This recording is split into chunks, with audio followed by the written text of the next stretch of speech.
قرآن عظیم کی اہم صورتوں میں سورہ انعام اور سورہ اعراف، جس کی آج ہم نے تلاوت کی ہے، اس میں اللہ عز و جل نے انسان کی تخلیق، انسان کی پیدائش کے تفصیلی معاملات کو بیان فرمایا۔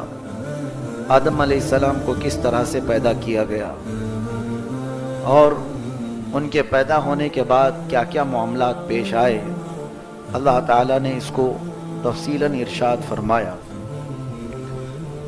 ارشاد ہوتا ہے کہ رب ذوالجلال فرشتوں کو یوں فرماتا ہے کہ میں زمین میں اپنا ایک نائب، اپنا خلیفہ بھیجنا چاہتا ہوں جو میری قدرت کے مظاہر کو بیان کر سکے۔ تو فرشتوں نے پہلے یہ کہا کہ اے مولا، ہم تو تیری تسبیح اچھی بیان کرتے ہیں، تیری عبادت میں ہم تو بہت لگے ہوئے ہیں، پھر انسان کو جو جا کر کے خون ریزی کرے گا، فساد کرے گا زمین پر، ایسے کو تو کیوں اپنا خلیفہ بناتا ہے؟ اللہ عز و جل نے فرشتوں کو یوں فرمایا کہ جو میں جانتا ہوں وہ تم نہیں جانتے۔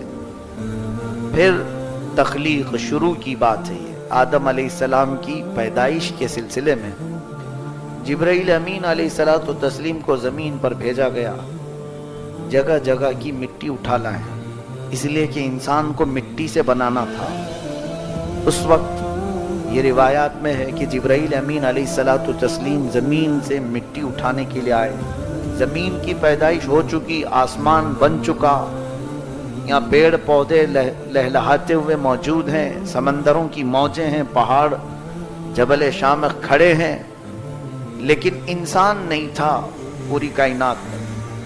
زمین سے جب وہ مٹی اٹھانے لگے تو زمین نے رونا دھونا شروع کیا کہ جبرائیل کس لیے لے جایا جا رہا ہے؟ کہا انسان بنانے کے لیے۔ کہا انسان بنے گا، پھر وہ آئے گا میرے اوپر، قتل و غارت کرے گا، خون ریزیاں کرے گا، گناہ سے مجھے سرخ کر دے گا، لہذا مجھ سے مٹی کو نہ اٹھاؤ۔ زمین پر رحم کھا کر حضرت جبرائیل علیہ السلام واپس چلے آئے، عرض کرنے لگے مولا زمین بہت رو رہی ہے کہ اس کے حصے سے مٹی اٹھا کر انسان نہ بنایا جائے۔ پھر اللہ عز و جل نے میکائیل علیہ السلام کو بھیجا، ان کے ساتھ بھی یہی معاملہ ہوا۔ اسرافیل علیہ السلام آئے، زمین نے ویسی رونا دھونا شروع کیا۔ پھر اللہ عز و جل نے اسرائیل علیہ السلام کو بھیجا، اسرائیل علیہ السلام کے ساتھ بھی وہی معاملہ ہوا، زمین رونا شروع کرتی ہے کہ مجھ سے مٹی کو نہ اٹھاؤ، مگر اسرائیل علیہ السلام نے اس کی ایک نہ سنی، کہا میرے رب کا حکم ہے، میں اٹھا کر لے جاؤں گا۔ جگہ جگہ سے انہوں نے مٹی کو جمع کیا، زمین کے مختلف حصوں سے مٹی اٹھائی اور بارگاہ رب العزت میں لے کر پہنچ گئے۔ سب کے ساتھ وہی معاملہ ہوا، زمین روتی رہی۔ ان فرشتوں نے حکم عدولی نہیں کی، خلاف ورزی نہیں کی تھی، بلکہ انہوں نے زمین پر رحم کیا تھا۔ اور وہ چونکہ فرشتے، ان کا بھی یہ خیال تھا کہ انسان قتل و غارت کرے گا، رب کی نافرمانی کرے گا، زمین صحیح کہتی ہے، رب کی نافرمانی نہیں ہونی چاہیے۔ اسرائیل علیہ السلام نے جو اٹھایا وہ یہ کہ مولا بہتر جانتا ہے کہ جب پیدا ہوگا تو اس میں کون نافرمانی کرے گا اور کون فرما بردار ہوگا، یہ اللہ کی حکمتوں سے ہے۔ تو جب وہ مٹی اٹھا کر لے گئے تو اس میں جنتی پانی بھی ملایا گیا، کئی قسم کے پانی۔ حدیث پاک میں اس کی بہت ساری تفصیلات موجود ہیں۔ اس کے بعد پھر گوندھا گیا، مٹی کو گوندھ کر کے پھر سکھایا گیا، اس کو آگ کی گرمی دی گئی، پھر اس کو ہوا دی گئی۔ چار چیزیں انسان کے پتلے کو بنانے میں لگی، مٹی، پانی، آگ اور ہوا۔ یہ چار عناصر ہیں اس کے، یعنی یہ چار پوائنٹ ہیں، اسی سے بنائے اس کے کانٹینٹس انسان کے جسم کے بننے کے۔ اور اسی وجہ سے بزرگوں نے فرمایا انسان کے اندر یہ چاروں کی فطرتیں موجود ہیں، چاروں کی۔ آگ جیسا گرم بھی ہوتا ہے، ہوا جیسا اڑتا بھی ہے، اور پانی جیسا بہتا بھی ہے اور مٹی جیسا کبھی نرم بھی ہوتا ہے. یہ چاروں صفات انسان کے اندر ہے. ان چاروں اشیاء کی خاصیتیں انسان میں دی گئی. گوندھا گیا، سکھایا گیا، آگ پہ تپایا گیا. پھر یہ بھی روایت میں ہے کہ سدرۃ المنتہا سے 40 دن اس پر بارش برسائی گئی، برسایا گیا پانی. قرآن میں اللہ فرماتا ہے وَلَقَدْ خَلَقْنَا الْإِنسَانَ مِنْ صَلْصَالٍ. صلصال کہتے ہیں بجتی ہوئی مٹی، جیسے مٹکا ٹھوکو تو ٹک ٹک کی آواز آتی ہے. تو انسان کو جب گوند کر کے تیار کیا گیا تو بجتی ہوئی مٹی تھی، اور اس پر جو پانی برسایا گیا اس کو پکا کرنے کے لیے. لیکن وہ پانی عام پانی نہیں، فرمایا گیا اس میں 39 دن غم کی بارش کرائی گئی، 1 دن خوشی کی بارش کرائی گئی انسان کے جسم پر. یعنی یہ پہلا فارمولا ریڈی ہو رہا ہے، سب سے پہلا انسان تیار ہو رہا ہے، اس میں ساری چیزیں ہو گئی. 39 دن غم کی بارش اور 1 دن خوشی کی بارش اس پتلے پر برسی، جس کی وجہ سے انسان کی زندگی میں غم زیادہ اور خوشیاں کم ہوتی. ہمیں سال بھر روز عید کا دن نہیں آتا ہے، عید کا دن ایک ہی بار آتا ہے، سال میں ایک رکھا گیا ہے، 365 دن ہے. اسی طرح دنوں کی تعداد کے اعتبار سے ہمارے تیوہار ہوں، خوشیاں ہوں، مختصر ہوتی ہیں. باقی سب انسان کے روزمرہ کے کام ہے ہی ہیں جس میں پریشان رہتا ہی ہے. کبھی گھر کے معاملات کو لے کر، کبھی بزنس کے معاملات کو لے کر، کبھی جائیداد کو لے کر، کبھی اولاد کو لے کر، کبھی بیوی کو لے کر روتا ہی رہتا ہے. اسے غم ہے انسان. خیر، جب یہ پتلا تیار ہوا، پورا ریڈی ہوا، تو اب اس کے آگے کے معاملات سورہ اعراف میں رب تعالیٰ فرماتا ہے اللہ تعالیٰ نے روح اس بدن میں ڈالی.